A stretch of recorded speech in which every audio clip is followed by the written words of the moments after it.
எனக்கு 65 வயசு ஆச்சுப்பா. தீவிர எம்ஜிஆர் ரசிகர்.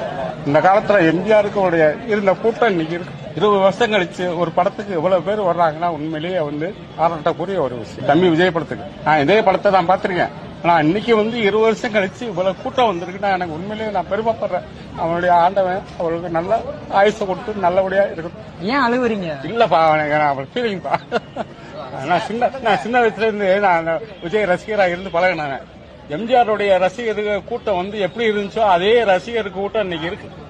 அத யாராலே மாற்ற முடியாது. எம்ஜிஆர் கட்சியில நின்றோனே அவர் முதலமைச்சர் ஆயிட்டார். அவருடைய ஆக்ட் அவர் மக்களுடைய கவர்ந்த ஒரு இது விஜய்கிட்ட இருக்கு. He's equal to MGR. நான் ஜஸ்ட் நான் 65 வயசுல நான் இவ்வளவு கூட்டத்தை பார்த்தவன எனக்கு உண்மையில அழுவு வந்துருச்சு. இல்லடா இவருக்கு 20 வருஷம் கழிச்சு ஒரு படத்துக்கு இவ்வளவு கூட்டமா அப்படின்னு சொல்லி நான் அங்கேயே வெளியே பார்த்துட்டேன். வெளியே பார்த்தோன்னே அழுகு வந்துருச்சு. ஆமாப்பா.